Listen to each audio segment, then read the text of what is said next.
Assalamualaikum warahmatullahi wabarakatuh. Alhamdulillahirabbil alamin.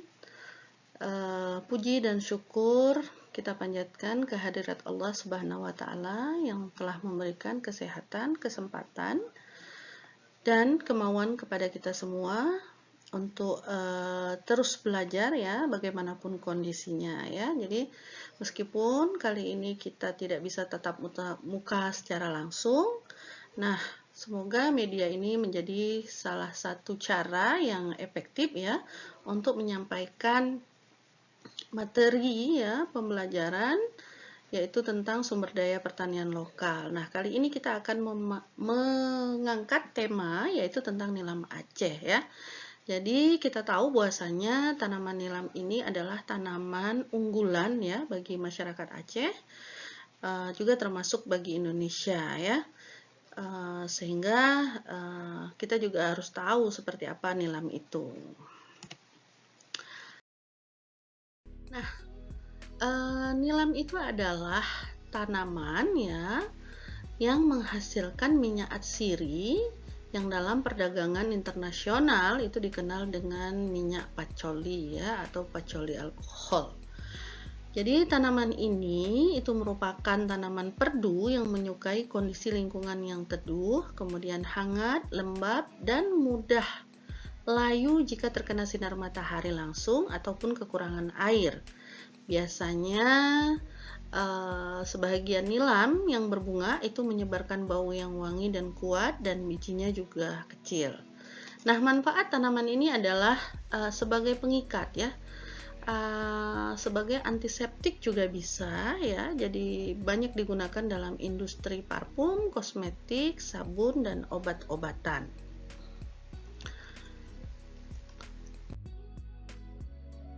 Tanaman nilam itu banyak ditanam di Indonesia karena apa? Karena teknik budidayanya yang mudah dan cepat ya untuk proses panennya.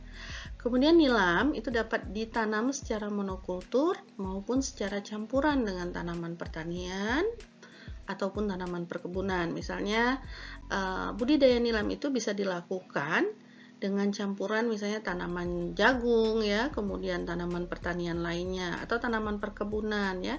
Ketika baru mulai menanam kelapa sawit atau kakao ya, kita juga bisa memberikan tanaman nilam ini di sela-sela tanaman tadi.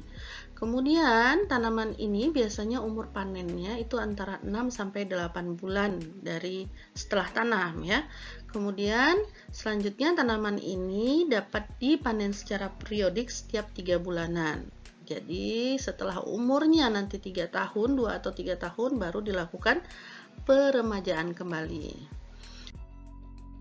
Nah, nilam ini beberapa informasi menyebutkan ini merupakan tanaman yang sudah sangat lama di Indonesia ya, sejak ratusan tahun. Jadi ada yang menyebutkan bahwasanya itu sejak 1895 itu sudah ada di Indonesia tanaman ini.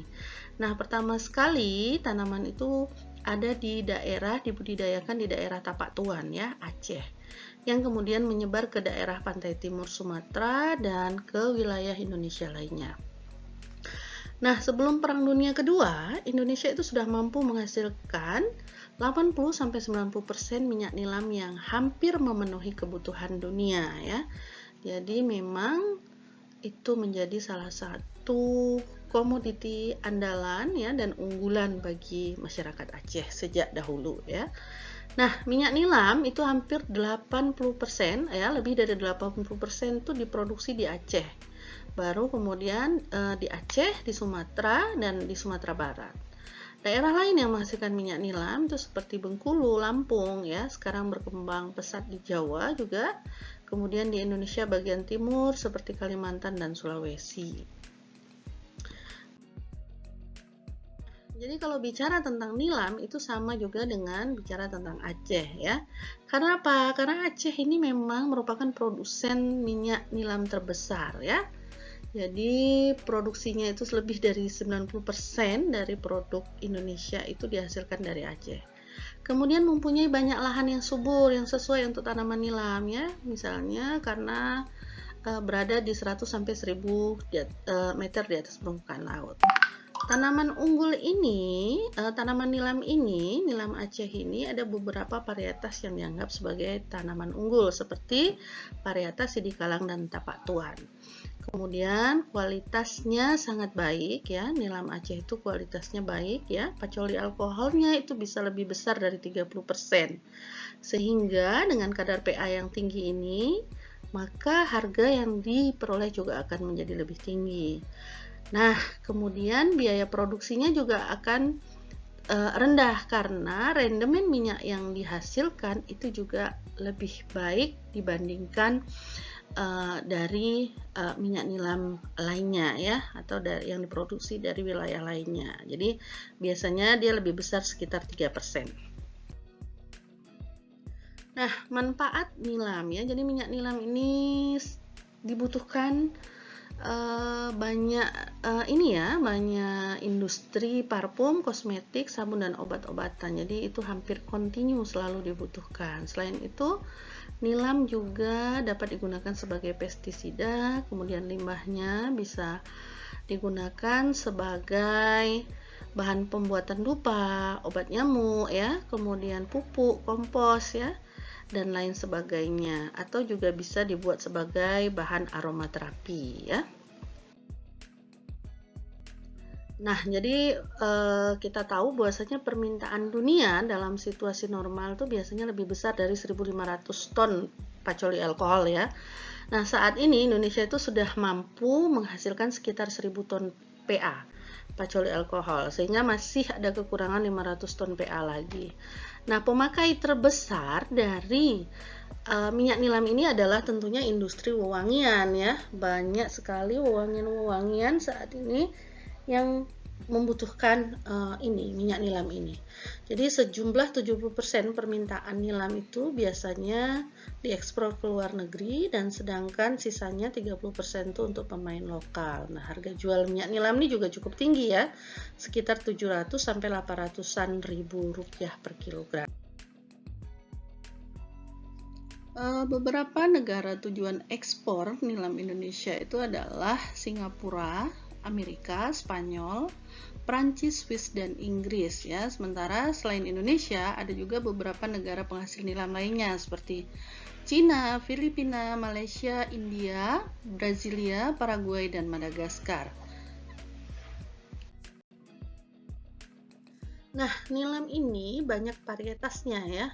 Ada yang dikenal dengan nilam Aceh, nilam Jawa, dan nilam sabun ya. Jadi kalau di Indonesia nilam ini biasanya dibedakan dari karakteristik morfologi, kandungan minyaknya, kualitasnya, kemudian ketahanan terhadap cekaman biotik dan abiotik. Jadi termasuk ketahanan terhadap penyakit dan lain-lain. Jadi itu dibedakan menjadi 3 tadi. Nah, nilam Aceh dan nilam sabun itu umumnya tidak berbunga, sementara nilam Jawa itu sering juga disebut dengan nilam kembang karena nilamnya itu berbunga. Nah, tanaman nilam yang paling luas penyebarannya yaitu nilam Aceh ya. Karena apa? Karena kadar minyak dan kualitas minyaknya itu lebih tinggi dari kedua jenis lainnya ya. Jadi kadar dan kualitas minyak nilam di nilam Aceh itu lebih tinggi daripada nilam sabun dan nilam Jawa. Kemudian, jadi tadi nilam Aceh sendiri ada beberapa varietas yang menjadi varietas unggulan dari nilam Aceh, seperti ada yang namanya Tapak Tuan, Lok Semawe, dan Sidikalang ya. Jadi kalau untuk yang varietas Tapak Tuan itu dia lebih unggul dalam produksi dan kadar PA-nya juga lebih tinggi. Sementara kalau yang varietasnya Lok Semawe itu kadar minyaknya tinggi, tetapi kalau yang Sidikalang itu lebih toleransi dari penyakit layu, bakteri, dan nematoda. Jadi masing-masing punya keunggulan sendiri dari ketiga jenis tadi.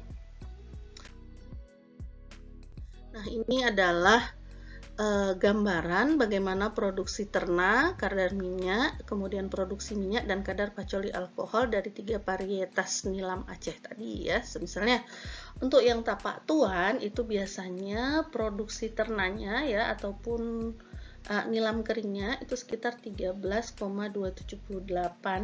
ton per hektar ya, dia paling tinggi untuk produksi ternaknya. Kemudian kadar minyaknya ya, untuk kadar minyaknya kalau yang ini itu 2,83 untuk tapak tuan, yang paling tinggi itu kadar minyaknya itu adalah 3,21% untuk yang nilam Lok Sumawe, sedangkan Sigi Kalang 2,89. Dan produksi minyaknya ya, kalau dari produksi minyaknya setiap kilogram per hektarnya itu adalah sekitar ini. Nah, yang paling tinggi adalah ini. Dan kandungan PA yang diharapkan tadi tinggi itu adalah yang varietas tapak tuan, kemudian diikutin yang Sigi Kalang, baru diikutin dengan varietas Lok Sumawe. Ini adalah gambaran bagaimana sebenarnya keunggulan dari ketiga minyak nilam ini ya. Jadi kalau misalnya dibandingkan dengan warnanya lagi, kemudian berat jenisnya, indeks biasnya, putaran optiknya ya, kadar kelarutan, bilangan asam dan lain-lain ini seperti tertera pada ini. Nah, biasanya minyak nilam yang dihasilkan ini nantinya berwarna lebih kuning muda.